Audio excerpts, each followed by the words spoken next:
It's 9 o'clock. Please rise to the pledge. I pledge allegiance to the flag of the United States of America and to the republic for which it stands, one nation, under God, indivisible, with liberty and justice for all.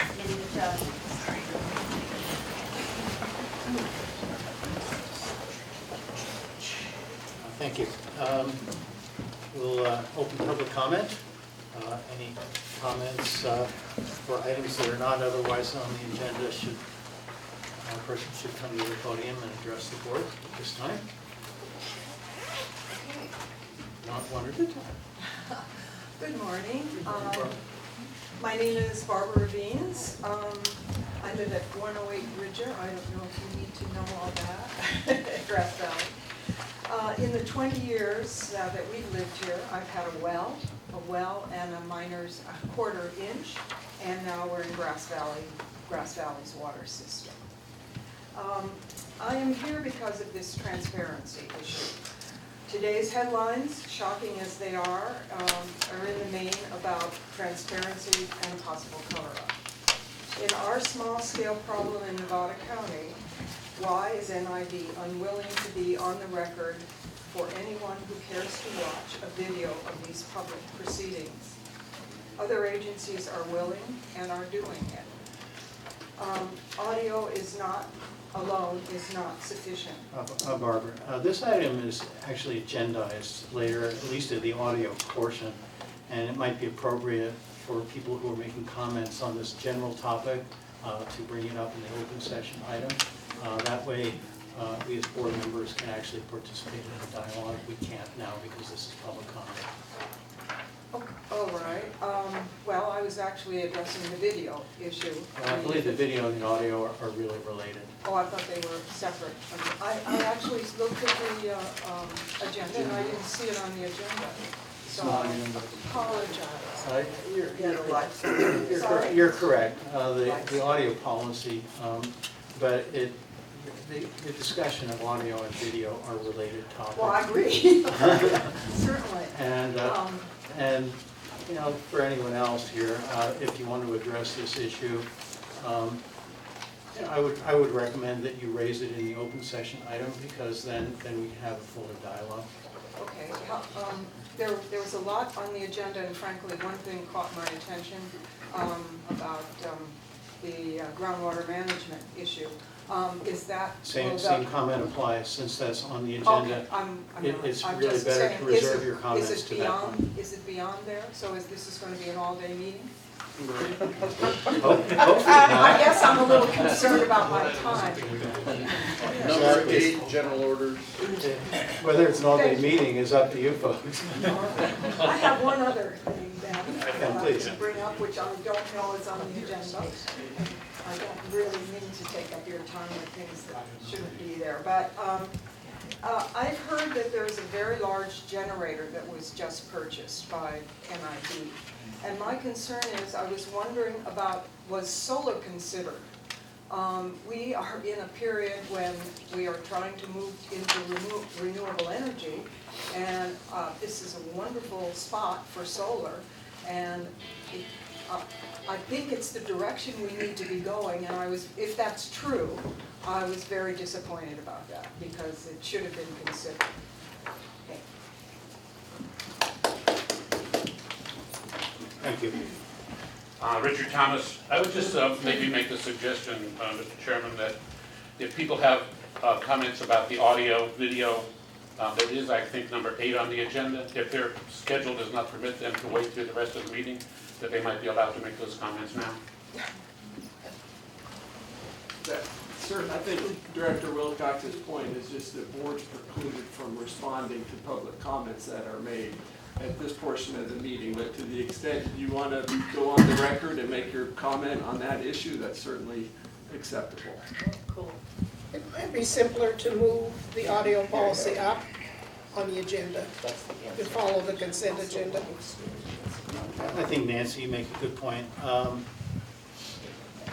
just tell the board. It's number 8, audio. Would the board like us to rearrange the agenda?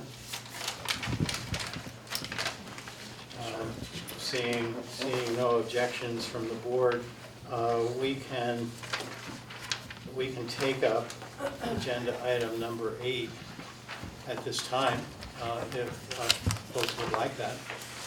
Yes. Well, then make your comments. Well, we're not done with public comment. You're correct. But those who would like to address the audio/video issue, we can take that out directly after public comment. So we'll move line item number 8 to number 1. Correct. And you might consider number 7, moving it up also. Barbara mentioned she wanted to make comment on that. Mr. Chair, should we move that to after the consent agenda? And get through the consent agenda Yeah, let's first? get through the consent agenda first. Item number 7, that's the groundwater issue. The other items on the agenda aren't that lengthy, so I think we'll get there fairly rapidly, if everyone allows us to. Okay, I'm sorry, I'm not hearing very well. So we're moving Are we going item to- number 8 to Number basically 5. swapping it with item number 1. Okay. Number 5. Number 5, Number 5. open agenda. 5, yes, number 5. Continuous consent So agenda first. we'll deal with the audio policy, then we'll go to Maven Canal, Shale Ridge, tank transmission line, Classic County groundwater sustainability. Okay? So, is there other public comment? Were you finished, Barbara? Go ahead. No, you go ahead.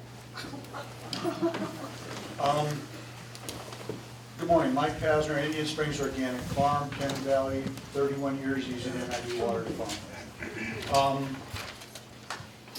Vegetation management, I'd like to know when that report that's being revised will come back before the board with plenty of notice so people can have input on it instead of the 4 or 5 days that we usually get when you put the agenda on the internet.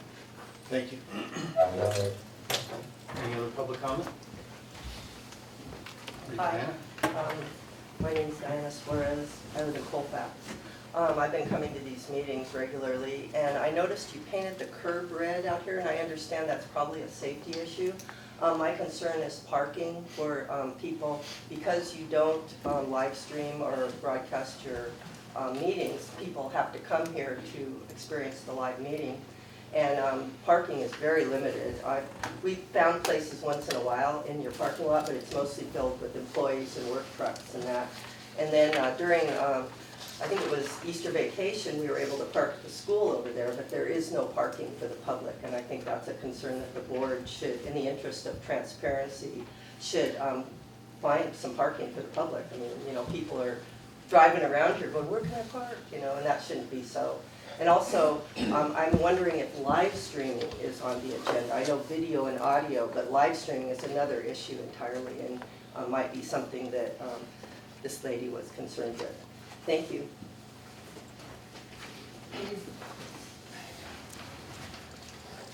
Morning, George Olive, Nevada City. A general comment, having been attending NID meetings now for a couple of months, I have Brown Act concerns as the board considers various policies, including policies today. The Brown Act allows a legislative body to adopt practices and requirements for greater access to meetings for itself and its subordinate committees and bodies that are more stringent than the law itself requires. Rather than simply restate the basic requirements of the Brown Act, local open meeting policies should strive to anticipate and prevent problems in the areas where the Brown Act doesn't provide full guidance. Anticipate and prevent, those are key words.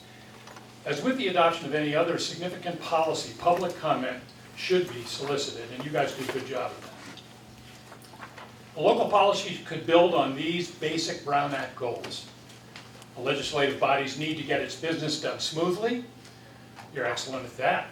The public's right to participate meaningfully in meetings and to review documents used in decision-making at a relevant point in time. A local agency's right to confidentiality, to confidentially address certain negotiations, personnel matters, claims, and litigation, and the right of the press to fully understand and communicate public agency decision-making. An explicit and comprehensive public meeting and information policy, especially if reviewed periodically, can be an important element in maintaining or improving public relations. This comes from the Open and Public Guide to the Ralph M. Brown Act put out by the League of California Cities in 2010. Thank you. Thank you. Anyone else? Marin Woods, Cedar Ridge, Grass Valley. I'd like to open my comments with an alternative to the Pledge of Allegiance. It's pledging allegiance to the earth, and anyone who'd like to join me, please do. I pledge allegiance to the earth and all the life which it supports, one planet in our care, irreplaceable, with sustenance and respect for all. And I'd like to speak for the river, for the rocks, the water, the animals and plant life, and the sacred sites. And I don't think any one individual, entity, or agency has the right to kill this river, which is what this dam will do. 3 dams in a very short space on this river will kill it. And I don't think anyone or any entity has the right to do that.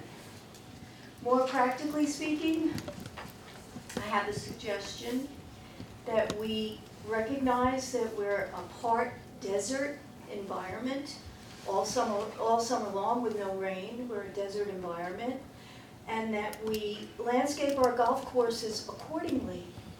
And perhaps we could allocate some of the funding set aside for the dam to convert golf course communities to desert landscaping. Water conservation and wise water use can eliminate the need to build the dam and kill the river. So Lake Wildwood alone has almost 200 acres of golf course, 65 acres of greenbelt.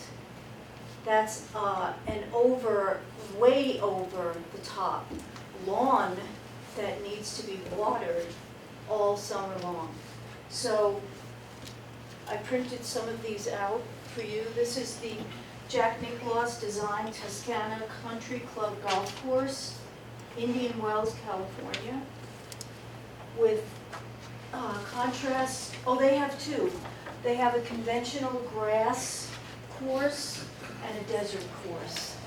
And I think if we did this to all our golf courses and helped communities do this, it would be a very wise use of our water. Thank you. Thank you.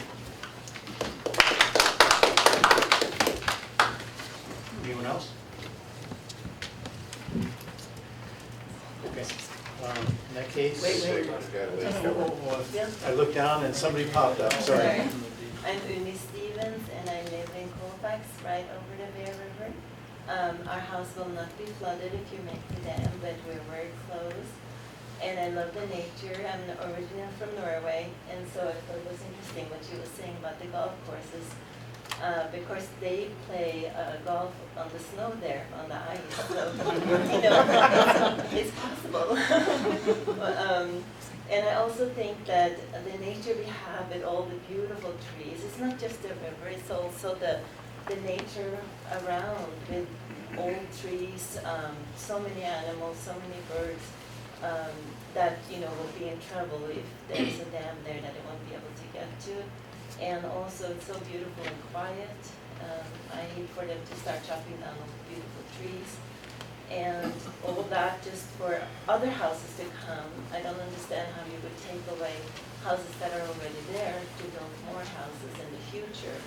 And you don't really know how the weather is going to be, if it's going to continue being a drought. And, so I think it's important that we rethink this. Thank you.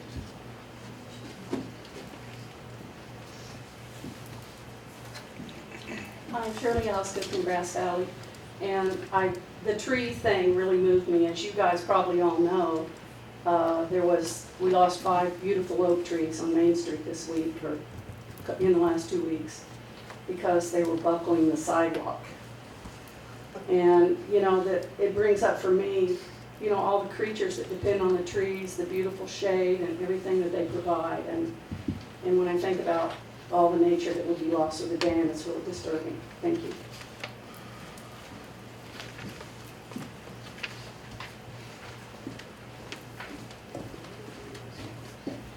Nicole Ragland, Grass Valley.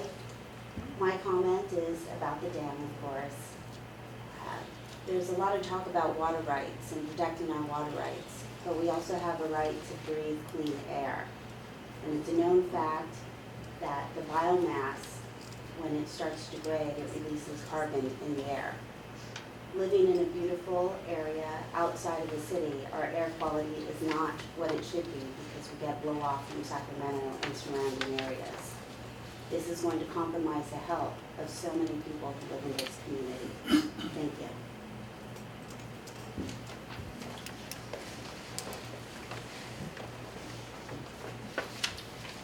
Okay. Seeing no one else, let's move on to the consent agenda. Are there any items board members would like to pull for any reason? No, I make a motion we adopt the consent agenda. Okay. Second. Can you turn your microphones on, John? Ray wants to be able to see Just the want to line make of sure. red lights. Little red button. I make a motion we adopt the consent agenda. And I second it. Okay. Roll call, please. Division 1, Aye. Division 2, Aye. Division 3, Aye. Division 4, Aye. Division 5. Aye. Okay, then we'll move on to what was previously item number 8, which is now item number 1, the audio policy. JR. Well, Or- can I present this from here? Should I come to the podium? Okay, I'll go to the podium. You have to be, you can do it from wherever you like. That's all right. I'll be official. So you can go ahead and pick that up. So J.R. Lewis, our IT analyst, and I are presenting this item to the board, staff, and members of the public today. At the request of the meeting on March 8th, 2017, the board requested that we establish an audio archive of meetings with indexing so that particular items can be bookmarked and accessed easily and quickly, and that those items could be downloaded by members of the public. This item was presented to the Administrative Practices Committee earlier in May, and they are recommending this item to the board. So we're going to have Mr. Lewis here show you a beta of this program. We have all the meetings so far from 2017 in this program, and so he's going to show you how it looks, how it's used, and then we can discuss the policy changes after we see it. And Jay, Ask him. He shook hands. Gary Lewis, IT analyst. I'm presenting the beta test page that we set up for the audio recordings for the board meetings. So essentially here, this page will be made public once we go with the changes and decide to go down this route. This page has a listed number of all of the board meetings from this year, starting from the first of the year. And if we open one of them, for us here, we get the agenda from that meeting, and we have the audio below it with itemized chapter markings for the different items on the agenda. So if we were to look at this agenda, we'd see that there was a consent agenda with the minutes, warrants, etc. Then it moves on to item 5, which is the general orders. And we can jump right to that audio if we choose, or we can start playing from the beginning, or we can go look at the attachments for that item. We showed this in the APC meeting. There was a question about how to download the audio. We've added that below. Mr. President, we would like to remove items 3 and 5 from today's agenda. So it just jumps right to whatever item you want to pick. And again, if you needed to see the attachments for a particular item, you can click on this little link here, or you can do so from the agenda above, and you'll be able to follow along with the audio playing in the background if you so choose. And then for downloading the audio, it depends on your particular browser. Sometimes you can just left click on this and it'll take you to a player. Sometimes you left click on it and asks you to save it. In this case, you can right click on it and save it. And you can put it on your desktop or take it with you wherever you would normally do. And these come up fairly quickly. We can turn them around in about a day, depending. And do you have any questions? So it's going to be accessed on the website? Correct. Most likely off of the meetings and minutes page. That seems to be most appropriate.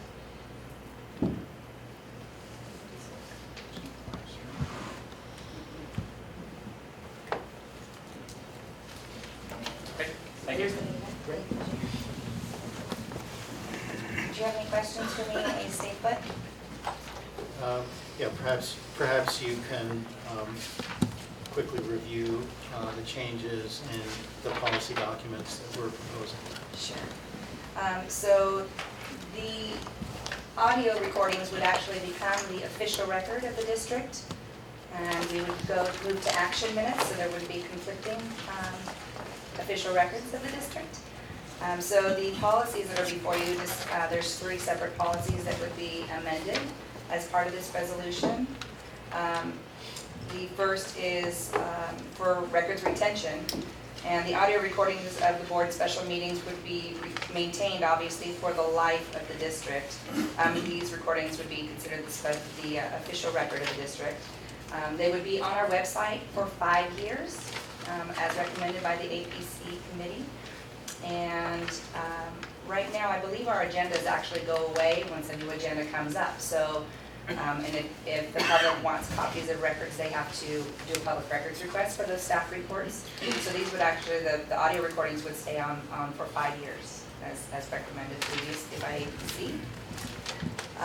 In addition, the audio recordings, once this is approved, would supersede any minutes, any written minutes previously posted and approved of 2017, so that there are no conflicting verbiage, because the audio is every breath of the meeting, so to speak. The other item would be the members of the Board of Directors. Policy 4050 would be amended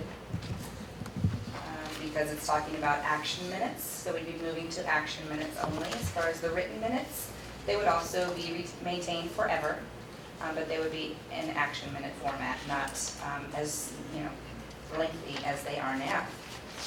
So the third policy change is talking about the copies of the minutes, and the minutes would be retained, and here it's stating they'd be on there for 1 year. However, they're available much longer than that, attached to the web, the audio, just 5 years. And right now, I believe our minutes go all the way back to 2004 on the website, so there you go. And with that, I ask the board to adopt a resolution, 2017-11, to amend administrative policies pertaining to audio recording and district minutes as official record of the district and recommended by the APC committee. Before we do that, we'll entertain public comment on this item. Thank you for putting the as recommended by the committee. It's important. Absolutely. Oh, you left. But It is important. on all these issues. Thank you for having it, and you put it in the right place. You're welcome. Thank you, Scott. I'm gonna take.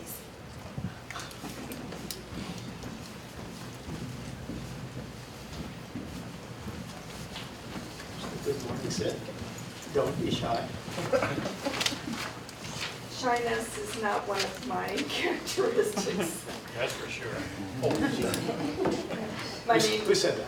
My name is Sid Brown, and I am happy to address you about this item. In the support materials, there seems to be some sort of, what's the right word? Unclarity about the electronic documents and the recordings that are being referred to in this policy. And I direct your attention to section 1060.4, electronic documents, and there's a proposed addition of 1060.4.1 that says audio recordings of board and special meetings will be maintained for the life of the district. These recordings are considered the official record of the district. Elsewhere, I think it's 5060.1.2 talks about digital recordings. And so are we talking audio or digital? They are not necessarily the same thing.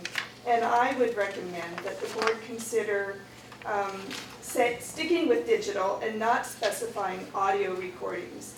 And that goes to my next recommendation, which is that the district modify the material before you and consider at this time video recording.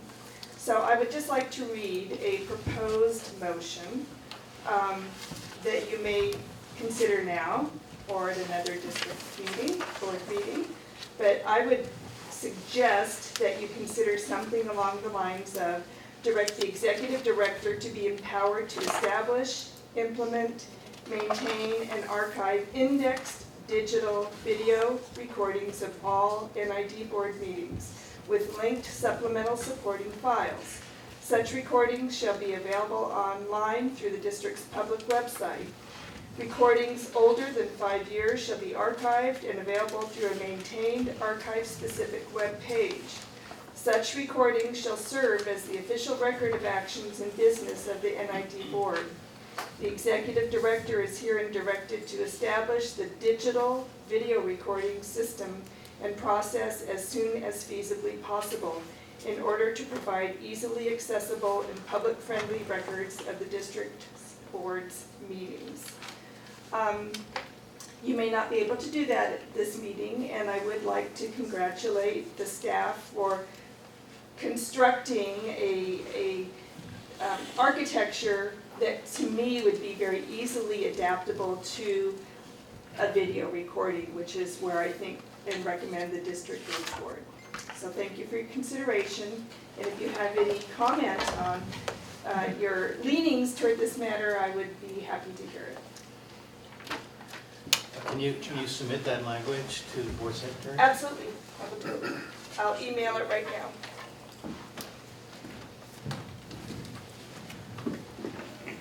Indeed, I think, Chair, Yes. this setup would lend itself to evolution towards video as well. Yeah, the page itself could support video inserts. We're kind of getting this part going, and the archiving and Correct. would be not oppositional, but No. yes. That's our understanding, Sid.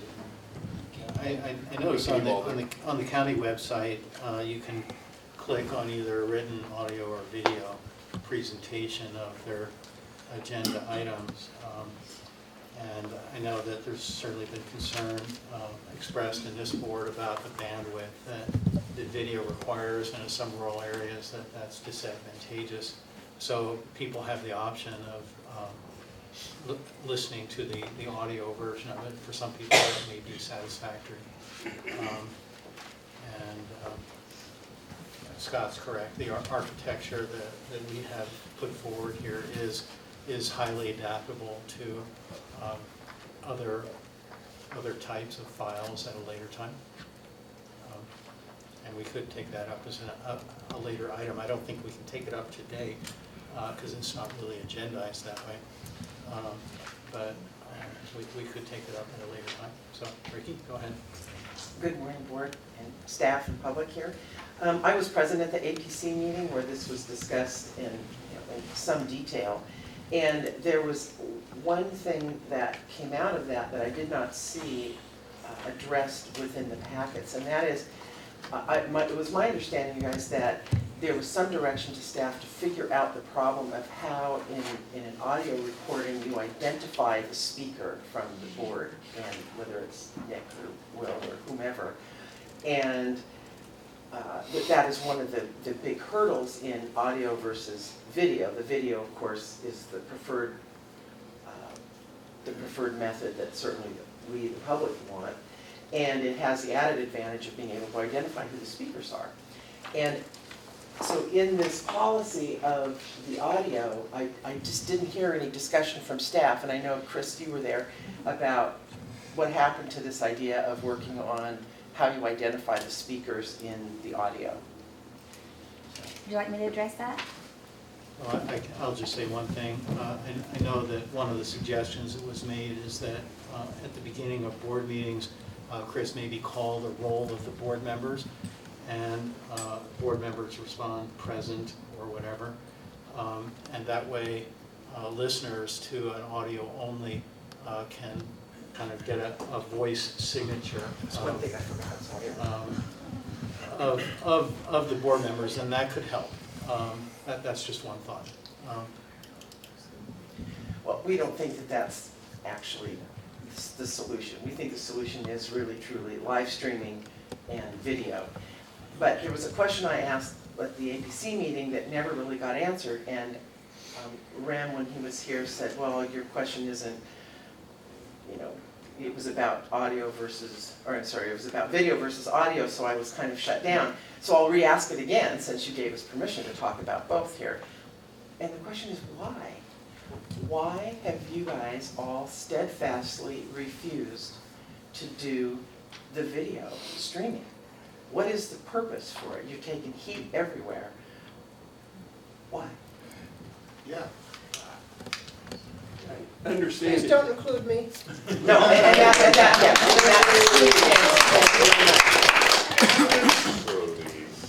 Ditto. And it excludes you too, Mr. Miller? The way you stated it was very absolute. Mm-hmm. As I alluded to, there can be evolution even of this. Right, but why evolve? Why not just do it? We speak as one voice. I understood. So I that's all understand. we've been doing. But so I think everybody deserves to know why. It's puzzling to us. Why? Well, Thank you. Well, let me just say that understanding that we did invite public comment on the audio issue, I think that this discussion truly is a separate issue that other members of the public may have wanted to participate in, and because it's not agendized, it's not appropriate to take it up at this time. That's wrong. Digital recording. Digital, come on. Will would like to make a comment. Well, I was just told not to do that. I don't think we should get involved in the audio versus video discussion to the extent there's a question about how do we identify speakers on audio where we don't have an image. That's, I think, a legitimate question that can be brought up here, but. Could the speaker be identified, please, on? Yeah, what's your name? Who this person is? I'm Andy McClure, counsel to the district. Go ahead, Will. Yeah, I can talk about the discussion that we had. I don't think we came to a conclusion, but one of the suggestions was to identify ourselves each time we spoke. And I felt that would be a little bit awkward, and it would be difficult. It would kind of change the tone and the tenor of the meeting. So the only way I could figure is somehow with voice identification. And, you know, being used to the voice. Nicole Ragland, Grass Valley. I think we all got our answer. They don't want transparency. All right. I don't know that they can't answer that. I don't think that's the question right now. Well, when I get the opportunity, I can explain the difference, but right now I don't think it's right. I'm Bob Brandstrom from the city of Grass Valley. I'm delighted to see the inclusion of staff reports and the items that are indexed from each meeting. I have a question as to whether, in addition to that, consultant reports and PowerPoint presentations would also be available. They are also an integral part of any meeting discussion. And to fully understand what occurs in a meeting, those items also need to be included in the record. I believe they will. Thank you. Okay. Are those? JR? Yes, sir. this gentleman's question, are they considered attachments? The term attachment reviews. They're in the packet, so you can follow along. The PowerPoint? Yeah, correct. So if we had an agenda item that had an attachment or a map or something like that, you can click on it, PowerPoint, and then follow it through. So, That would all be included. correct. Including consultant reports. Yes. Thank you. Excuse me, JR. Yes. PowerPoint presentations are usually handed out separately. We are making every effort to make sure that they're going to be in the packets. So every, I mean, they can always be reattached after the fact. let's make it as simple for people as we can. Absolutely. Let's have it all there so they can access it. Correct. I think the intention is to have all of that material available. If it was presented to the board in open session, then to me it seems logical that it should be attached to the agenda item and the staff documents. I mean, I think the intention is to make available to the public anything that was made available in open session to the board. I think that is a reasonable thing to do. Right, but to Nancy's concern, she said sometimes it doesn't happen in advance. Doesn't mean that we can't add it later for the website. So. Well, and this is kind of an after the fact thing. People are going to be listening or viewing these items after the fact anyway. Correct. If they want to have real-time interaction with the board, then they need to be at board meetings. And that's just the fact of the matter. So we'll take a couple more comments on this, but I don't sense a problem with what we've done so far. The only issue is whether or not it goes far enough. Good comment, Nick.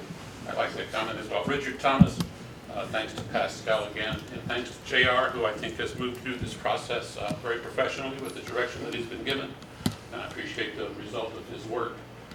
I sense that the board will very soon move to adopt the whole video package. I've spoken to a number of folks both on the board and elsewhere. I think we're on the right track.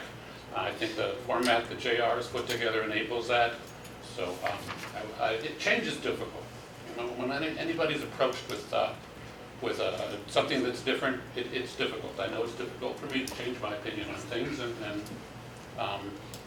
I struggle to do it, and if I need to, I will. I'd like to make one point that Director Drew made a while ago, that video or audio recordings and availability streaming of the meetings does not provide transparency. It provides visibility, an increased level of visibility, and I think that's an excellent point. Transparency is something that the public can't view from a distance. The members are, by the Brown Act, limited to the communication they may have with each other, but they're not limited with communications with staff. And staff is not limited with communications with third-party entities, whether it's another water district or city or anybody else. So this process that we're moving toward video, I'm optimistic very soon, will not provide transparency, but it will provide a greater degree of visibility and accessibility for people that can't be here. And I appreciate Director Drew's comment on that probably 6 months ago when he made that. It hasn't gotten the recognition that it deserves. And I've been in trouble with Director Drew for pointing to board members and recognizing them, but the gentleman on your left, Mr. Drew, has his hand up. Richard, change is a growth opportunity. I would agree, Scott, thank you. Mike. Morning again, Mike Pasner, Indian Springs Organic Farm, Penn Valley. What's this gentleman's name? Andy. No, Andy's on the left. This is Greg. Oh, to me? Greg Jones. Greg Jones? Yes. And you're sitting in Rem's seat? That's correct. Greg is our I'm the assistant assistant general general manager. Ren's out Ren's out in of town today. Ottawa, and that's what always happens. I just haven't met you before.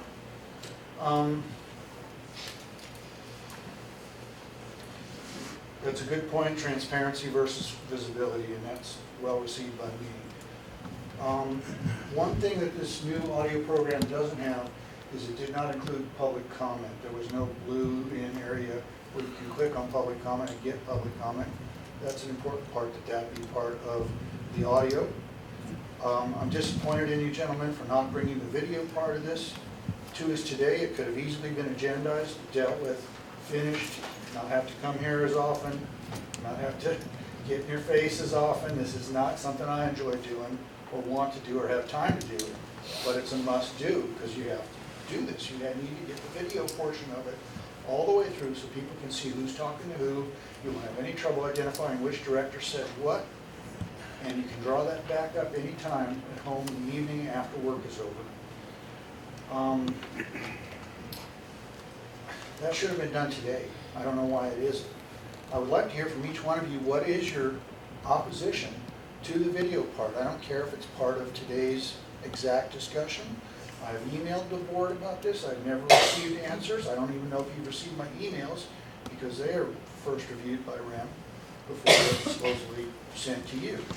Tell me why you're not just doing this. We need this visibility. And why would you be opposed to it? I don't get it either. Thank you. JR, a public comment is an agenda, is in the link. There's a link to public comment. Yeah, if you'd like me to pull up the page, we can look at one of the recordings. Please? Yes, Sure. please do. President Wilcox, public comment is separated by public comment at the top of the meeting and then public comment at the bottom for items that are to be considered in closed session. And there's no item to link on because there's no documentation, but you click on it and it plays. Right, to address the bluing that you mentioned, so that's for items that have backup documentation. So in the board packet, for example, a presentation. In the recording, you can just click on public comment and it'll take you right to the beginning of that section of the recording. As well, you know, just the same as you would for any of the other pieces. Good, thank you. So you know, we just went through it quickly and you must have just missed it, Mike. That's fine. Yeah. No, it wasn't glued in on one of the public comment spaces. I believe it was above where he's at now. But if it's in there and you can access it, that's what I want. That's the intention. Good. You want to repeat what the bluing is? Yeah, the He didn't bluing, understand. the bluing is for hyperlinking, and so when this agenda packet is created in advance of the meeting, the only things that we can link to are the materials that are submitted. So, for example, the minutes of the prior meeting, the warrants, etc., and then any items for the meeting that's the agenda is about. Public comment doesn't have a dictation or any kind of document to go with it. Got it, thank you.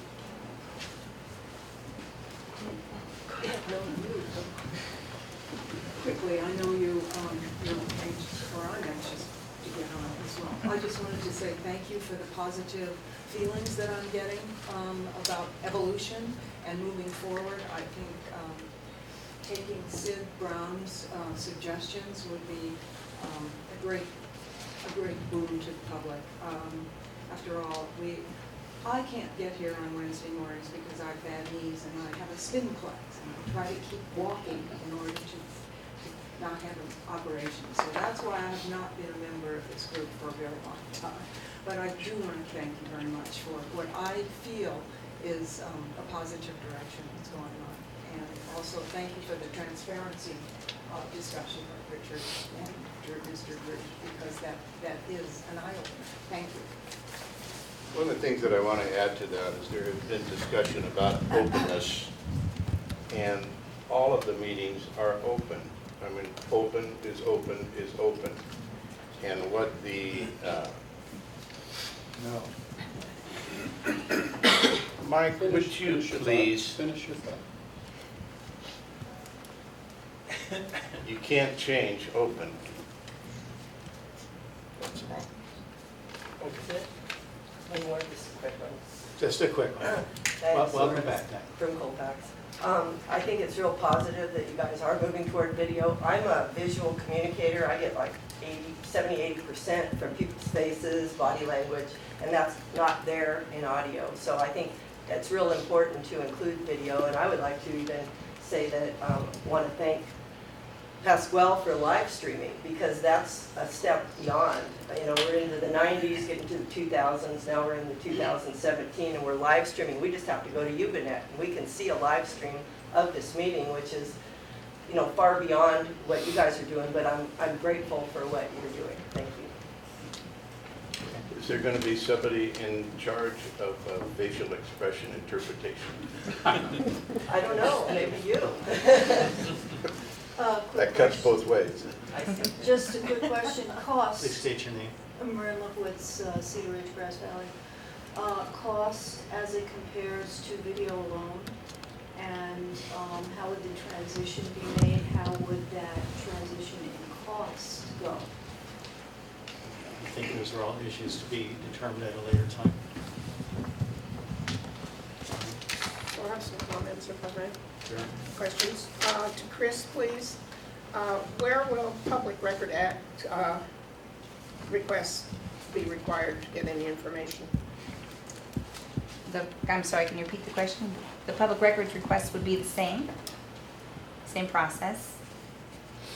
So what can be accessed on the website is there. What I understood from reading the policies is that the archive would last only so long, and then you have to have a Public Records Yes. Act request.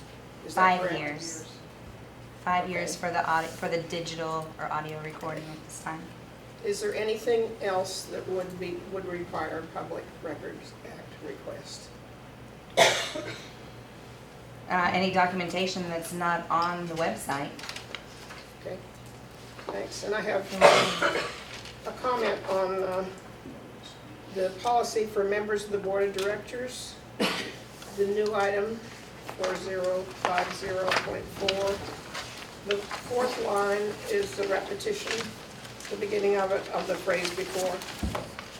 Minutes shall be written record of all action items taken by the Board of Directors, including the action taken by the Board of Directors.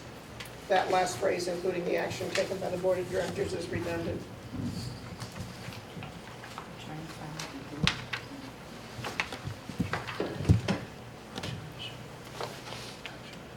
Okay. Anything else? Okay. Yeah, but I'm waiting, she's trying to get it down. Are you asking that we strike that from? Well, it's redundant, it says the same thing as the phrase before. So, yes, Remove it. unless you want to strike the one before it and keep that. I'm not into power on this thing. So we're not going to do any committee meetings, is this correct? We're just going to do board meetings? Correct. On the audio and archiving? That's the way the policy's written. Okay. So I would hope that we move toward doing the same thing for committee meetings, because there's a lot of good information that comes out. There are more opportunities for dialogue there. And thank you. There would also be a redundancy component in that, though, wouldn't there? No. What? Mike, would you please tell me to stand up there? So I do have one request more, Nick, and that would be that we identify ourselves by name if we're in the audio before we speak. I think we could be probably trained to do that. And you know, there's one female voice, I think I still sound like that. Old dogs are hard to train. There's only one female voice and 4 male voices, and so to ask people to not only go to an audio, we don't get the video, but we've got to go through this process of figuring out who's talking. If audio is your preference, and that's all I hear is audio is your preference, then for God's sake, make it simple. Make it simple. Fair enough, thank you. Would you like to speak? No. Okay. Shirley Osgood, Grass Valley. I just want to say, I'm getting a feeling that we're moving towards live streaming. But since we're not there yet, in the meantime, we need to support UBNet. Thank you. Okay. Do I hear a motion? Close public comment. Yeah, I'm going to close public comment. Very good. Do I hear a motion on this item? Motion to adopt audio policy, adopt resolution number 2017-11 to amend administrative practices policies pertaining to audio recording and district minutes as official record of the district as recommended by the Administrative Practices Committee. Thank you. Do I hear a second? Second. Okay. Scott. Scott seconds the motion, but that's in the minutes anyway. Roll call, please. Division 1. Aye. Division 2. Aye. Division 3. Aye. Division 4. Aye. Division 5. Aye. Okay. This is Nick speaking. We'll move on to Item number 5, which is now item number 6, Maven Canal rehabilitation. Want to try it? Everybody's confused. And then these people can leave anytime they feel like it. Good morning, board, public, and staff. The purpose of this item is to authorize a contract with Hanson Brothers Enterprises in an amount of $647,912 for the Maven Canal Rehabilitation Project. To go backwards a little, my name is Gary King. I'm engineering manager for the district. This project is, the Maven Canal is 2,500 feet of canal. It's located near Highway 49 in Lamco. It is currently has had numerous failures, has capacity issues. It is not at its original capacity. It has numerous access issues. The intent of this project is to rehabilitate this facility to provide water downstream. Currently, there's 47 customers that are on hold on this canal because there's no capacity for additional customers because we're not at the original capacity. The intent of this project is to rehabilitate this. It's funded. It is funded as part of the Raw Water System Improvement Fund of $900,000. Currently, if this project's approved, we will be almost completely spent out of that fund for this year.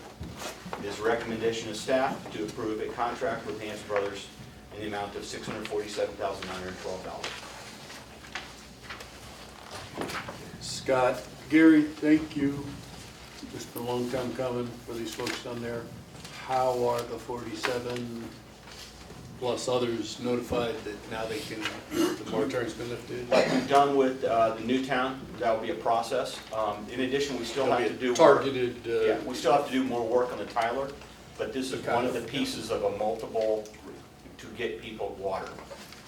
Talking to operations this morning, there have been issues on this canal since 1975. We've been working on it the whole time I've been on the board. Thank you. It's improving South County's infrastructure. Thank you. Is there any public comment on this matter, or will? Yeah. It looks like the cost of tree removal, is it that many trees around that?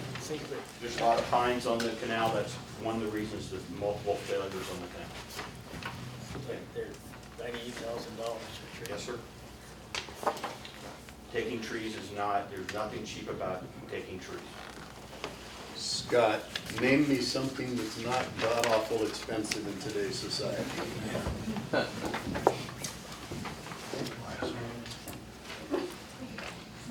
Any other board comments? Then I'll open public comment on this item. Mr. Hall. Yes, Maury Hall, resident of Placer County, NID customer. Yeah, my question concerns is this a sole source contract? Has this been sent out for bid? It's just not clear from the way it's presented here. So I suggest you actually read the agenda item. You'll see that this was put out to multiple parties. Got 647,000 is Hanson. Progressing through the other three is 816,000, 956,000 plus, and the TNS construction was the high bidder at 1.1 million. Right. It's in the packet. Almost double the. And you'll notice if you read the staff report that it was sent out to nine contractors. 6 of them submitted bids. The bids had a high. There was quite a range. They were selecting the low bidder. Okay. That is less than the engineer's estimate. okay, where do I have access to this packet? It's on the website. There's a copy right in the back of the room. Thank you. We might say how you access that information on the website. You click on the blue area, Maury.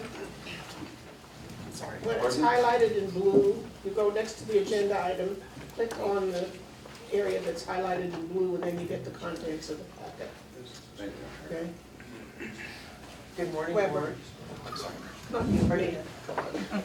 Good morning. So my comments today really are about this money you're planning to spend, and I am able to click through and see the staff reports and see that you let it out for bid and so on. But, you know, taken together, this is $2 million in contracts, and I think over the last several weeks, others have spoken to the fact that there's millions and millions of dollars, what seems like every week. And I imagine taking care of the infrastructure and the water delivery costs a lot of money. But since the approval of these expenditures are an agendized item, it seems like the underlying documents regarding the initial RFP and the scope of work should be available to the public. You know, I did some poking around with the Brown Act, and it appears to me that both the Brown Act and Government Code Section 54957.5 would, you know, says anytime that anything is distributed, it's a document relating to an item that the board is going to take action on, those documents need to be available to the public. And I know that everybody does the best job they can possibly do, but, you know, a lot of times members of the public have some substantial suggestions and comments on the scope of work that's being contemplated by any one RFP. One example is the RFP you guys recently put out for the financing analysis for Centennial. And I don't believe that that was made public in any way. In fact, I think there were some board members that didn't get to see that. So, you know, my comment is, can you please put up the RFPs somewhere so that people can see those? Because once the bid is awarded, it's cumbersome, if not impossible, to amend any scope of work.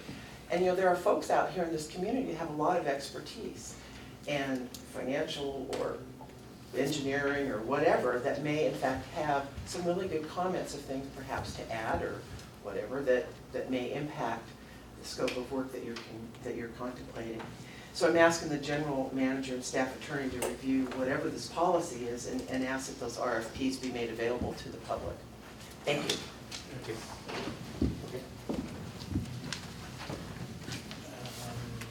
Okay. And it's the recommendation of the engineering department group contract with Hanson Brothers in the amount of $647,912. Okay, do I hear a motion on this?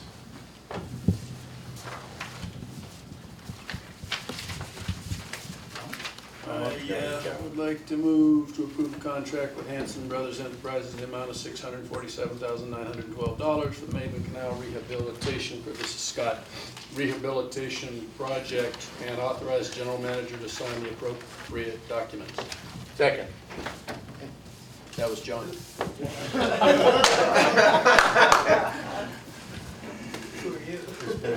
That's good. Director Miller has made the motion. Director Drew has seconded. Roll call, please. Division 1. Aye. Division 2. Aye. Division 3. And I'd already said I was Scott in my motion. You did. I practiced under policies and procedures and protocols my whole life. I love them. I have no problem with that. Okay. Excuse me for not being quick enough. Aye. Division 4. Aye. Division 5. Aye. Moving on to next item, shale ridge tanks.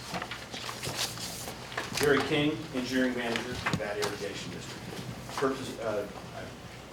Welcome board, staff, and public. Purpose item is to discuss a contract with C&D Construction amount of $1,355,770 for the construction of the final segments of the Shale Ridge Tanks Transmission Main project, and authorize the general manager to sign appropriate documents. As shown on the map on the staff report, as you can see, this is a multiple phase project. This project included, when we first put in the raw water intertie line, we put in a 24-inch line for the connection for a future full transmission up to the water tanks at Shale Ridge. Those tanks, this will complete it by connecting it to the water treatment plant and the other segment that goes basically, sorry to say it, through the dump. That will create circulation in our tanks and freshen up the water, reducing significantly the current issue that we have not violated, but with disinfection byproduct rules. This project was a multiple phase project. Previous sections have been approved. They're waiting idle until we get this final piece on. The contract was multiple bid, out to 12 contractors. We received 5 bids, and a low bid was C&D Construction for this work. C&D Construction has worked for the district multiple times and is recommended for the project. Again, it is a recommendation of Gary King, Engineering Department Manager, to approve a contract with C&D Construction for this project. Clarification, when you said dump, you meant the property of the transfer station on The transfer station, I apologize, it is a transfer station. I think it's the act I was talking about, not the concrete sealed, et cetera, et cetera. They're trying. Okay. Any questions from the board? Any public comment on this matter?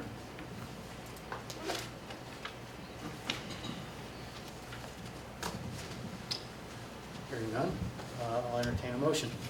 Motion to approve a contract with C&D Construction in the amount of $1,355,770 for construction of the final segments of the Shale Ridge Tank Transmission Line Project, and authorize the general manager to sign the appropriate documents.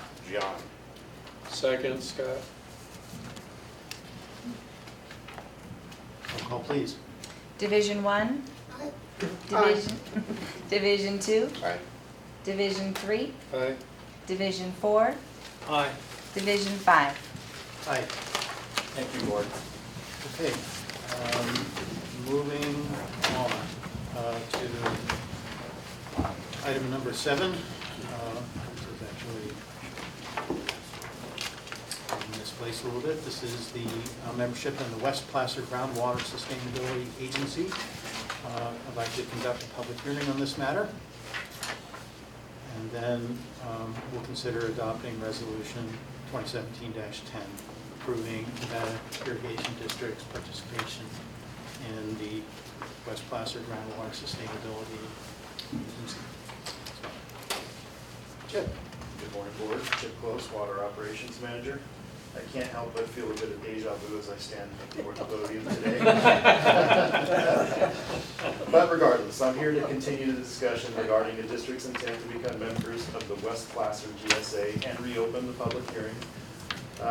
And although we have covered this topic before, I thought I would just very briefly highlight what this is all about and what Sigma is all about. So forgive me for a minute if you've all heard this before, but we'll go through it pretty quickly. So the Sustainable Groundwater Management Act, put forth by the state, was enacted in 2015. It provides a framework for local groundwater basin management. It spells out that local agencies can and should form GSAs by June 30th of 2017. A GSA is a groundwater sustainability agency, by the way. These agencies must come up with a groundwater sustainability plan and report it to DWR by January 31st, 2022. And it requires that monitoring be conducted in these groundwater basins for all wells that use more than 2 acre-feet per year. The district's interest in this is coming to the forefront because the district does have boundaries that overlap this recognized basin, and therefore it seems appropriate that we participate in this group and represent our customer base down there. Now, one of the key provisions of Sigma is to establish the sustainability agency, as I mentioned. If it's not developed by June 30th of 2017, the state will come in and do it for you for a fee. And it is our intent to manage our own grounds, as we feel like we are a better representation of the local conditions as opposed to the state. What is a GSA, a Groundwater Sustainability Agency? It can be made up of one or more local agencies, and it is any local agency with water supply, water or land management authority. It creates no new impacts on surface water or groundwater rights, and multiple agencies may coordinate to cover a groundwater basin, which is being proposed today as well. The requirements are that we carry out the regulations of Sigma, adopt and implement the sustainability plan by 2020, as I mentioned, conduct investigations and inspections on groundwater, monitor compliance with water budgets, and report annually to the state. Most of the partnering agencies in this proposal have already ratified and agreed to the memorandum of agreement that is in the packet. That includes the County of Placer, the City of Lincoln, Placer County Water Agency, The last two public agencies to sign on board are going to be the city of Roseville, which I believe are doing it today, and then the district, should it come to fruition today. As is mentioned in the packet, Cal American Water also intends on joining, but as a private agency are going to be handled through a separate agreement. Now, I know this was a big concern at the last meeting, so I actually reached out to Cal-Am and threw some questions at them, and they were kind enough to provide some answers. So in the interest of answering some of the public's concerns and questions, I would like to review some of those, the answers that I got. So Cal-Am is a CPUC regulated public utility, and they may not form their own groundwater sustainability agency. That's why they need us and can only join as a partner. And they have a long tradition of partnership in the executive governance of groundwater basins. Many of the adjudicated basins in Southern California include CPC regulated utilities on their governing board. So their point to that is that this is not new, this is occurring throughout the state. CPUC regulated utilities also participate in the executive governance of the Sacramento Groundwater Authority, which is just below where we're talking, and the Sacramento Central Groundwater Authority, which Sigma GSAs will model after. Locally, California American Water has contributed technical expertise and funding to groundwater management activities for many, many years. Now we'll get into the questions. I asked them, why is Cal-Am only paying $25,000? Cal-Am is participating in both the North American and South American groundwater subbasins, and overall their investment in basin management in our region is over $200,000 annually. In addition, Cal-Am has funded and participated in the West Placer Groundwater Management Group since its inception. In actuality, NID is kind of late to the game on this one. These groups have been meeting for a couple of years now. The next question is, will Cal-Am try to take over the group? Cal-Am has established a track record of working collaboratively with local agencies in the West Placer Groundwater Management Group. Once written, the agreement will have to be ratified by all member agencies in the GSA, and Cal-Am will only have one of 6 votes, so they really have no further authority over any of the other public agencies. Cal-Am may not form its own GSA, as I mentioned, so if the public agency partners withdraw, the GSA would dissolve. They would not have the authority to run it on their own. Will Cal-Am overburden the groundwater? Cal-Am does not currently use groundwater in West Placer County, but may in the future to continue their goals to develop conjunctive use of surface and groundwater to more efficiently manage natural resources. Any use of groundwater by Cal-Am will necessarily include approval from Placer County and discussions with the GSA to ensure that the future use helps further our goal of sustainable water supplies. That's the whole intent of this GSA, is to manage how much is being pumped out and put back in, and it has to balance. There can't be one particular agency that overburdens it without a balanced plan. In its nature, that's what this is here to protect. Can Cal-Am be expelled by the GSA? Well, the details of that will be covered in our separate agreement. However, Sigma regulations do not allow Cal-Am to form its own GSA, and therefore the success of the West Placer GSA is critical to them. What are the differing rights between public and private agencies in the GSA? Public agencies may withdraw from the GSA to form their own GSA at any time. Cal-Am must have one or more public agencies partnering with them to be represented. So I hope that helps to alleviate some of the concerns the public brought up, and might make some of the public comment a little easier. Getting towards the end here. Now, what are the benefits to the district in joining the West Placer GSA? It includes review oversight of regulations and mitigation measures for lands within our service boundary. In addition, it is anticipated that the GSP, the plan, will lead to groundwater banking and water-based budgets. The fact of the matter is the district has many surface water canals that supply this groundwater basin, either be it through farmlands or through deliveries to our customers. And we should be getting credit for that water, In addition, we will be monitoring that and reporting that to the GSA group so they can start to develop their water budget. So it makes sense that we be at the table and part of that discussion. The MOA itself that's in the packet spells out some of the details regarding the designation of members and their voting privileges, the budgeting and cost sharing amongst the agencies, the assignment of administering agency and the provisions for withdrawal, and other minor details. Public outreach. I've covered this before at the last meeting that the group itself has done quite an extensive amount of public outreach, including individual stakeholder interviews, print, social media, dedicated webpage, and attendance at various public meetings. Now I'd like to shift gears for a minute and talk about the district's public notification. The district has held meetings regarding this topic at the WHO committee meeting on February 14th, 2017, as well as the Board of Directors meeting on May 8th, 2017, and then the last board meeting, obviously, April 26th, 2017. And then since that board meeting, we've also done the public hearing notifications in the Lincoln Messenger and Auburn Journal, as we stated in the past. But we also included the Union, KBMR, UBNet, KNCO, CBS 13, and reached out to Trina Kleist as well. So really expanded the public notification process per the board's request. Last but not least, the budgetary impacts. Participation in the WPGSA will require a $50,000 fee up front to join in. That's for the to cover the first year costs to develop the group and start. After that, it's estimated that costs will remain.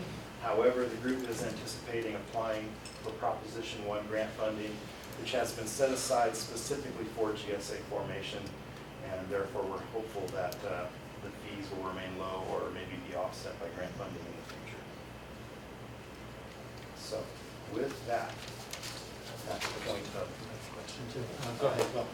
Yeah, Chip, what, you referred to Cal American Water, what relationship do they have to Placer County? Is it through Roseville, or why did they choose this area? Why did they choose this area?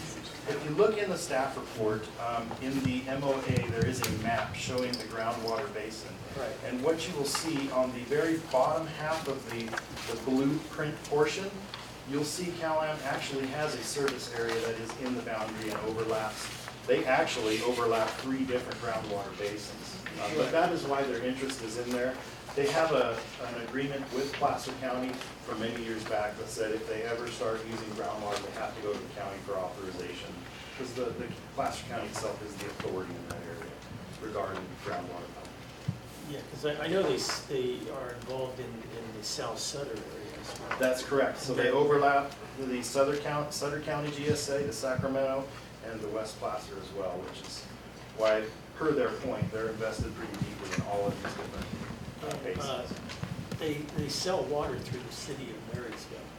In other words, when you get a bill, it's Cal American or Marysville, as I understand it. And CPUC regulated means that they determine the rates. That's correct. CPUC. Yes, they follow a bit of a different standard because they're publicly regulated, or privately regulated. Right, so Cal American doesn't set the rates necessarily. They have to get approval from CPUC to set the rates. So they do have a oversight. Oversight. Okay, thanks. It seems to me that one of the prime purposes of creating these groundwater sustainability agencies is to ultimately regulate the amount of pumpage from the groundwater basin so it can ultimately achieve the goal of becoming a sustainable groundwater basin. Correct? Correct. And to stop subsidence and all the issues with overdrafting. All of the issues. Basically, we need to gain control over our groundwater pumping so that we can have our groundwater basins become sustainable rather than being in condition of overdraft. I don't think this area is overdrafted, but it could become so. Now, Cal-Am Water Company, if they were not part of the GSA would then presumably not be subject to groundwater pumping restrictions. Because they are in a regulated basin, they would have to abide by the regulations set forth by the GSA as far as allotments, pumping and whatnot. Just because you're not part of the group doesn't mean you can drill a well and just start pumping at random. The GSA will be there to provide oversight and implement regulations on agencies pumping from the groundwater. That's the whole point of establishing this group. It's for the regulatory purposes. So it would seem, though, that it would be better to have Cal-Am at the table. Yes. And even in this case, so they would be regulated whether or not they join or not, is what you're saying. And ultimately, you want to be able to regulate their pumpage. That's the only way that you can achieve sustainability in the groundwater basin. Scott? Scott? There was a very well-written letter, I don't have it before me, I think it was by Mr. Olive. So when I was reading through the packet, it seemed like the concerns in the letter were very specific, whether and entitled to its bias and opinion. I kept finding in here under a separate participation agreement, under a separate. It's like, well, okay, so they're not really just us.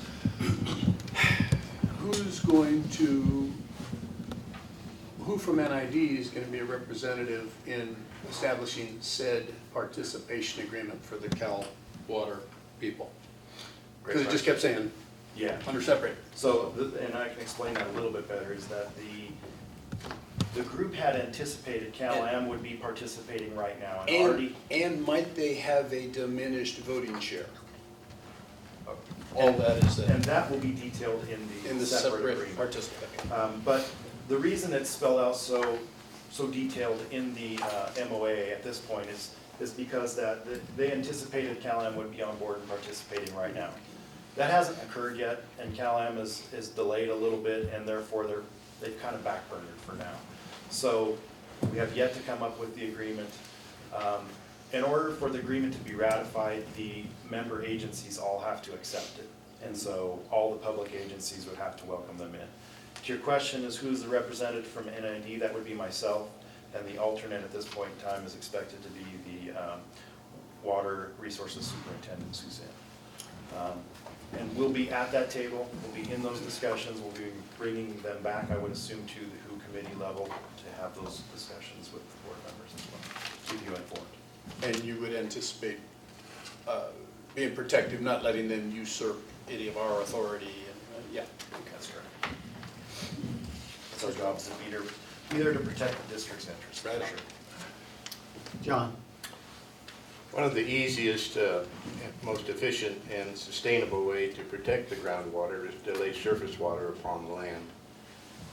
The district is probably responsible for helping the groundwater situation to the land west of us than anybody else except Mother Nature. The system of reservoirs, canals, and the irrigation water that's laid upon the land eventually ends up in that groundwater area out there as it migrates through the soil and then the rock strata.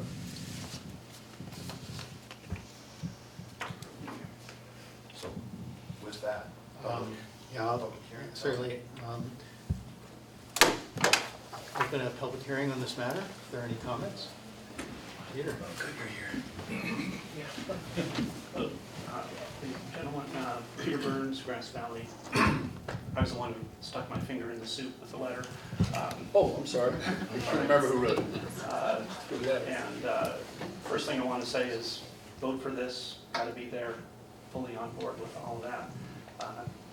But just wanted to kind of refresh my concern, which is really not about the current circumstances. It's really about the notion that California American Water is a wholly owned subsidiary as a publicly traded corporation on the New York Stock Exchange, AWK, if anyone wants to do their research. And it's kind of a moderate-sized company. There are a bunch of individuals and companies on the planet who could pretty much buy them with lunch money. And so that was my concern, simply 10, 15, 20, 50 years down the road, we may be dealing with a very different set of circumstances. So I'm going to turn my attention to the as yet unwritten participation agreement and get involved down in Roseville, and hopefully we'll have a good resolution there. I really appreciate Chip's follow-up on that. And it does sound like there is a mechanism which is essentially, that Chip mentioned here, that the member agencies, my concern is that the public agencies retain the full ability to control the situation regardless of circumstances within that corporation. And so I think as of today, we can see a mechanism by which the member agencies could withdraw from the agency, leaving California American Water standing on their own, and thereby form another agency without them and have some kind of control and influence. That's all kind of either here or there. But anyway, I'll follow up down there in Roseville, and hopefully we'll come up with a good mechanism to manage this in the future. Thank you. Sir. Scott, so excellent letter. But Chip, address that. They can't. They're not a public agency, so they can't spin out and have their own. No, this is my point. And let's be clear about this so that we're all on the same. You weren't clear on what you said there. You made it sound like I probably wasn't. like you weren't listening to the game. Yeah, no. What the point that I wanted to make is that Chip mentioned, and maybe you can clarify this, that the members, who are the public agencies, not the participants, which is the corporation, any member agency can withdraw from the GSA. It is also true that all member agencies can withdraw from the GSA, thereby leaving the corporation by themselves unable to be part of an agency, and thereby the member agencies could reform a GSA without the corporation and thereby maintain control. A little convoluted, but I think that was just something you mentioned. That's all I need to say. Thank you.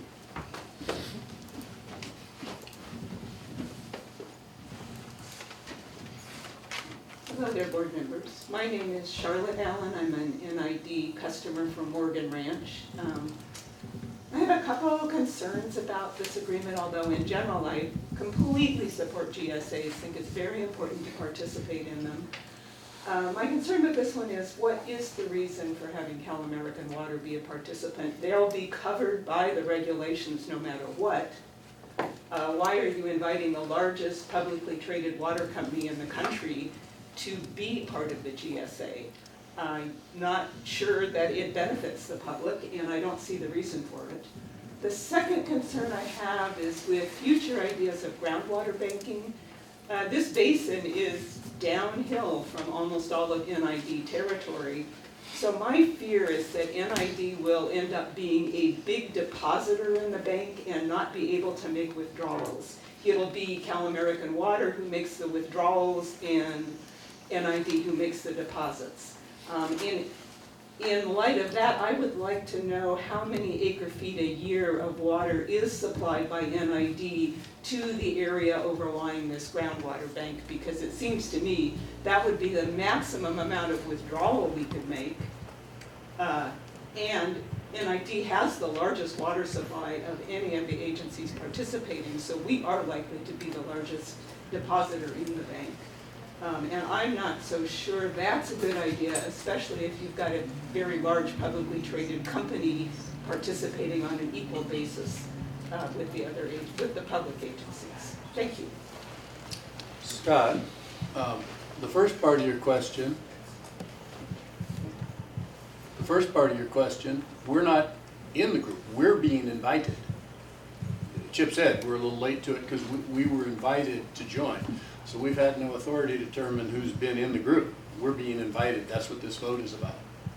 your point might be, once in, could we look to get these guys out? Well, that's a different discussion. But this whole topic is we've been invited to join. So we did not set up having them in the group. We didn't set up the group. We're being invited into it. That was the first part of your question there. It makes it sound like, why are we inviting these guys in? We're the ones being invited right now. No, I understand. They were already at the table somewhat, right? Yeah. No, I understand So that. we're I'm joining just a saying- group that you may want us to. You have an enormous amount of clout because you have the most water. Once we're in. Well, maybe Well- the time to negotiate the agreement is before you're in. Well, read the MOU, that's what, okay. That's what I was trying to sort out for Mr. Burns' letter was, do they have a partial ship? All right, Chip? So, I'd like to say something, Mr. Quick. Oh, okay, why don't you go down? I think this is an Weber. I think this is an opportunity to store water. This is an opportunity to store water underground. It's an opportunity we haven't had before. In today's sophisticated management of water at the state level, this agency is really on top of any action that would limit us in our ability to keep our water rights. I don't see us as losing anything from this. I see us as gaining an opportunity that we've never had before. We might store more than we normally put in. It might become an alternative to that structure that you're having trouble with. It's called a dam. So I'd like to make a motion when it's appropriate, if I could, but I think Chip has something else to say. If I may, I could answer some of the questions that were brought forth. Yeah, please. Some of them are factually based. You know, how much water do we put in? How much water do we take out? And let's start there. So how much water do we put in? Right now, it is the tailwaters of our canals. The beauty of becoming members of this GSA will allow us to apply for the grant funding to put in the measuring stations out there to accurately measure and report how much we are providing into the groundwater basin and get credit for that. The concerns regarding we are one of the biggest to send water into that basin, yeah, we are one of, but there's many other. Placer County Water Agency is also a very big contributor in that arena. What I'd like to point out, though, is that the district does indeed contribute to that groundwater basin for others to pump. It is not free. We will be putting the water in there for others to benefit, yes, but it comes at a cost. So it's not like we are donating our water for nothing. Why have CalAm at the table? Well, this is their service area as well. They are providing funding for this agreement that is yet to be written. So, and in addition to that, to have them at the table is a good thing because we would hear their side of the story.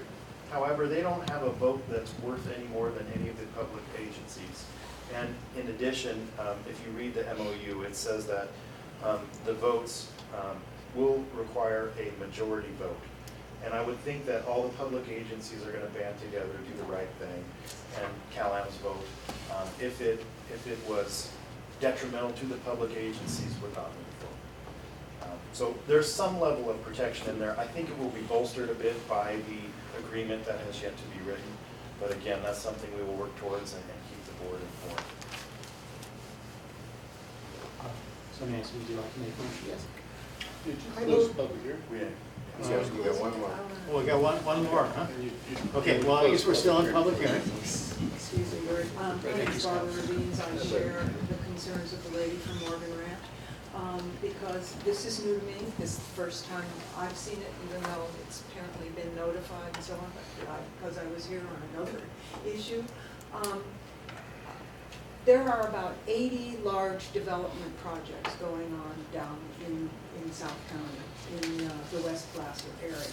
And that worries me in terms of groundwater and everything else. I love the idea of water banking and groundwater sustainability.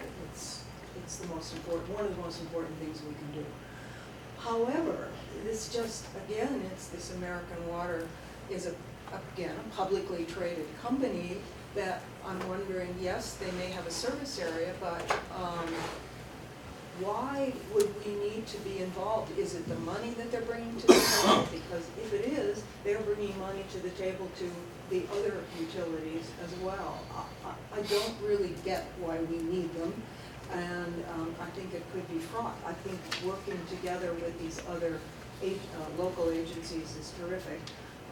But it just sounds a little scary to me. So,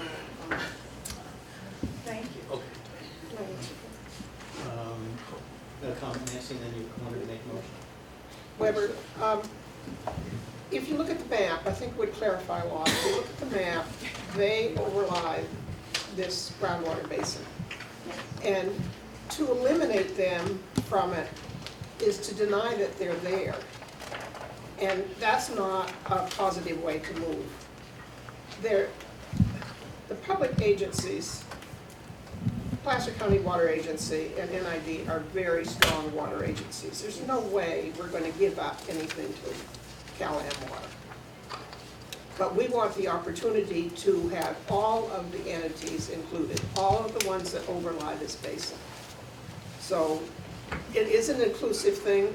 Why would, when you go to form an agreement, why would you say, I'm sorry, we're all in and you're out because you've got a different color feathers and you can't be part of us?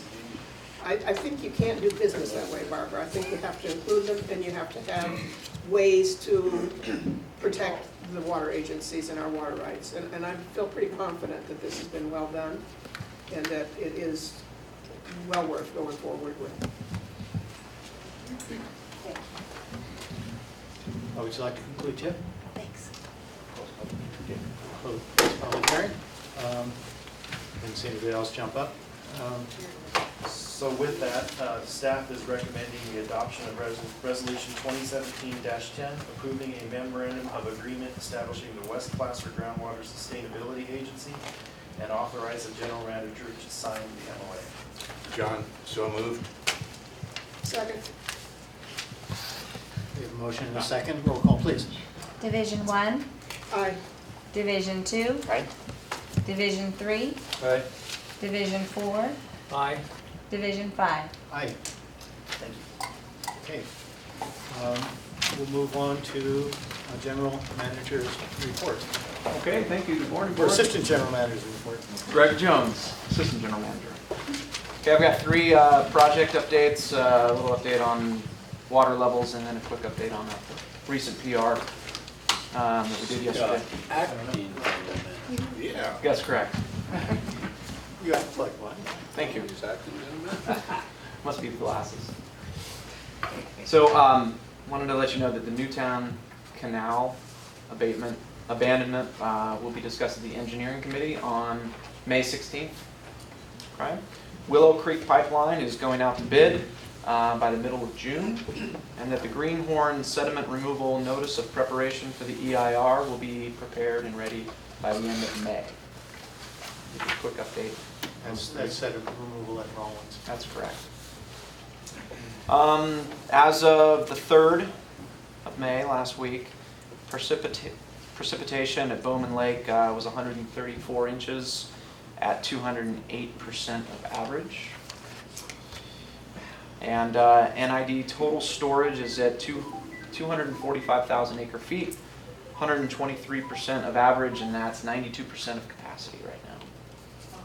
If you read the news yesterday, we had put out a press release regarding the South Yuba Canal, which has still been under repair, and PG&E is working diligently, but because of late April rains and constant winter upon us, which is now nice and sunny, however, we have asked the public, specifically in certain areas of the district, to exercise a 25% voluntary reduction of their water usage between May 15th and May 31st. We anticipate that South Yuba Canal will be completed, I believe, by the early June, into May, early June. So, you saw the news, we had asked for that yesterday to our public. And that concludes Acting General Manager's report. Thank you, Greg. Moving on to Board of Directors items and reports. I'll start with Nancy's end. I've had 2 meetings in the last couple of weeks. One with the Lower Scotts Flat Dam Road people, a private road that is used to access Lower Scotts Flat Dam.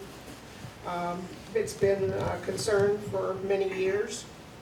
The road is in terrible shape, and I want to express appreciation to the Maintenance and Resources Committee members who approved funding for NID to go in and do the initial work on it as part of our share of making that road passable. There will be a road maintenance agreement coming out, and it will be in a different form than any of the road maintenance agreements. I can tell you I've had 18 years of different iterations without finally getting a final product that's fair to everybody. And I think we're on that road now, so I'm appreciative of that. Also met with the Cement Hill people, only 2 of them surviving from the initial 12 who started to get the Cement Hill project done. We meet annually, and we met with Marvin this time and with Greg Jones to be sure that the charges were appropriate as the people designated, because there had been controversy over the years of what was in a ballot and what was said to the public. In addition to reviewing the current situation, which was fine, the group of 2 approved the action, which means it'll go to the board. But we also resurrected, which was online and one of the members found it, the guidelines. It was such a complex project, and the project, there were a lot of people involved, 212 people. A different form of funding for water lines than had happened at NID before. And so we established guidelines, and so they're online for people to access.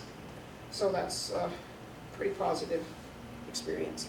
I also found out, thanks to Marvin, who has a real estate background as well, can you believe, that when a property is sold under the Community Facilities District, the owner of an individual parcel does not have to pay off the lien. It is considered in the final price for the property, but it is not, he does not have to pay it off. And that is one of the problems that we have with our community investment program, is that they have to pay off, the lien has to be paid off when they sell the property. And that has often been a sticking point in the water line extensions in my area. So I think we need to go back and take another look at our district financing water line policy. Thank you, that's all I had. Thank you. Will? Will's good? Don? I have a brief video presentation I'm going to do, but I want to dovetail on Nancy's comment on our Lower Scotts Flat Road resolution after many, many years. Yes, John, you've heard a lot of that. Yeah, we know all about that. Brian, have you had a chance to look at the road? We're getting out there on Monday. Okay, We're gonna all be right. property owner down One of there. the things that we requested, Nancy, is for Brian to go down and have a look at the road and see what avenues of resolution are available to us insofar as taking care of that. And Mary Ann Matrelier? Rosemary. Rosemary. Trailer. She was very, very cooperative, and she was also very appreciative of what we accomplished the other day. Told me that, yeah. And so I thanked her for that. And also, I mentioned to her that the gentleman that came at the previous board meeting to speak to that issue, to also thank him for his sincere and polite, courteous presentation. Right. One of the things that we hear and see is that Centennial will destroy recreation in the Bear River area, and in my opinion, it's exactly the opposite. Recreation opportunities will increase exponentially, and this brief video presentation is just a small snapshot of some of those items that are associated with recreation on the new Centennial Reservoir. So go ahead.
This is kind of an extended thing, but this new aircraft, this Bombardier 415, has been assigned to our region.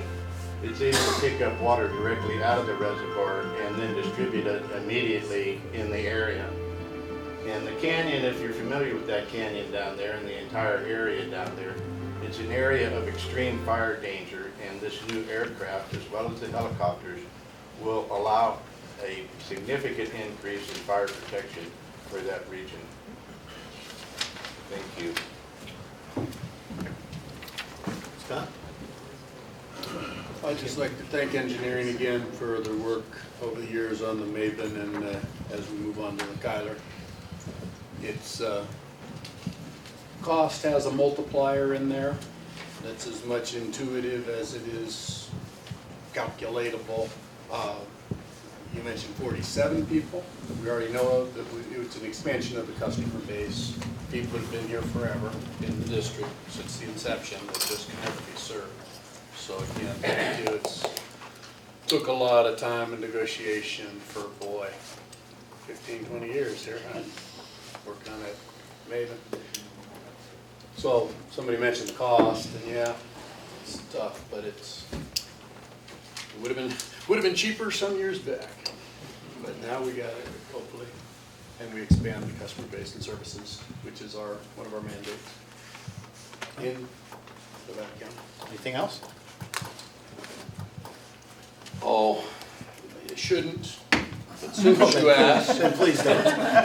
I'm just curious, and again, the video thing, the young lady I was trying to engage here twice walked away. Did the video catch that? It's because I went, and I didn't mean it to be, except that twice I'm trying to engage and hear as a dialogue, and it makes you wonder where there's limits to everything is the point.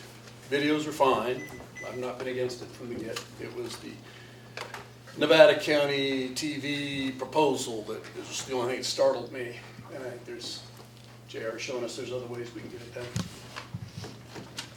The rhetorical question. Okay, video do it. I don't care. Thank you. I'd like to say that the consultants who were preparing the EIR for the Centennial Project have asked for some board input in preparing the administrative draft EIR. And so, as president, I have decided to appoint an ad hoc committee on the board to review draft materials. So I will be on that committee as president, and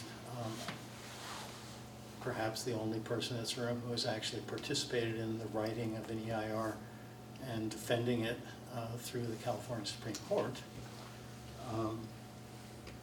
I will be on that committee, as will the vice president.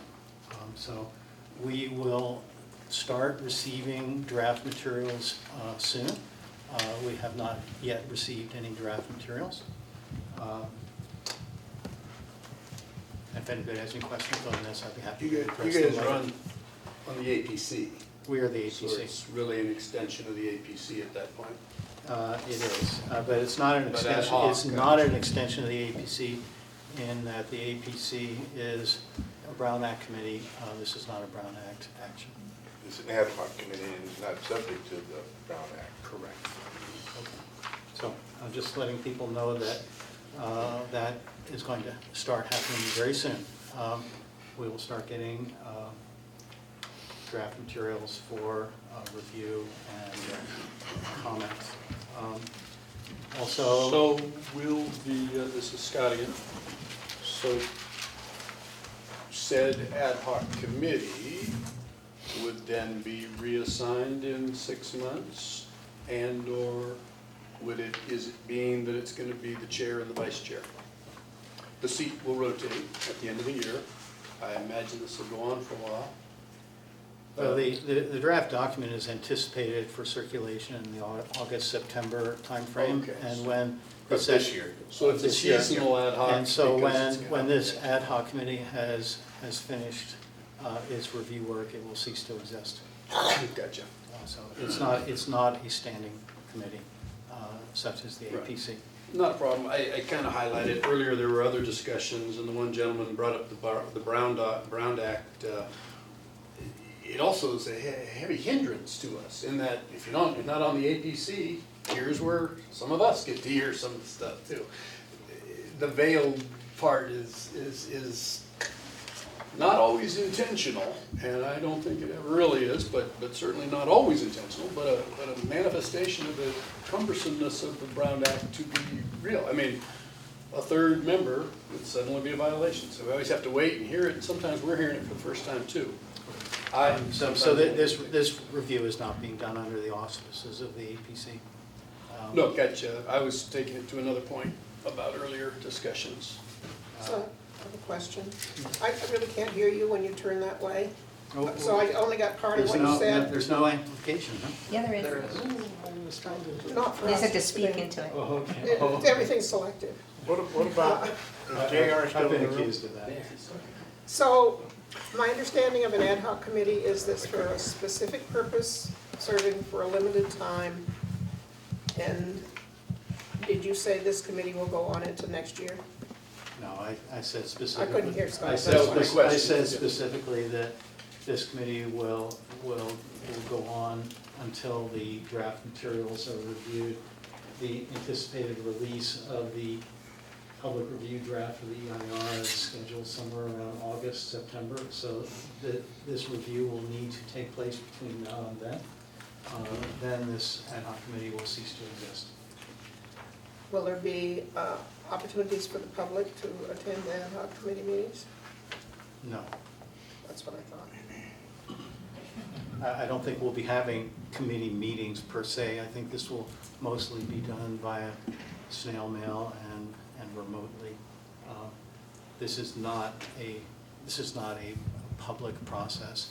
Administrative drafts are internal work product and shall remain so. Okay.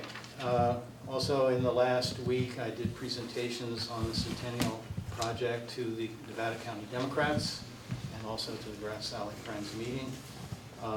The meeting before the Democrats was live broadcast on KVMR, and if you're interested in hearing that discussion, it is probably on the KVMR website.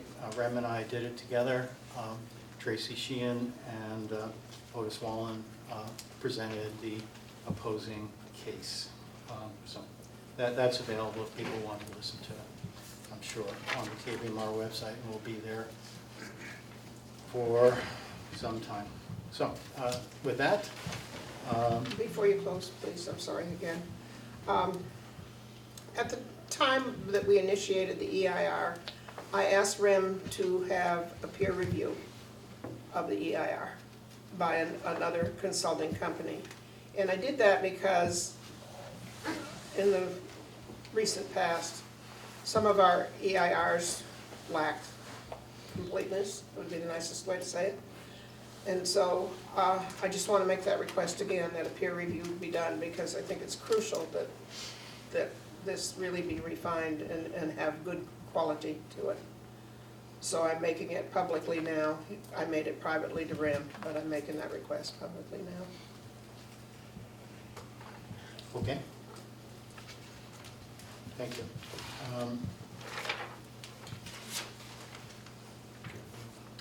Public comment on items to be considered in closed session, but I will point out there are no items in closed session.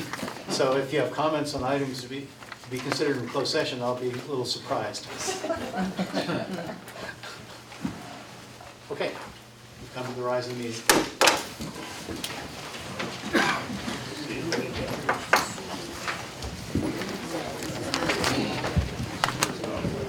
Yes, that's true. Well, I still take the notes.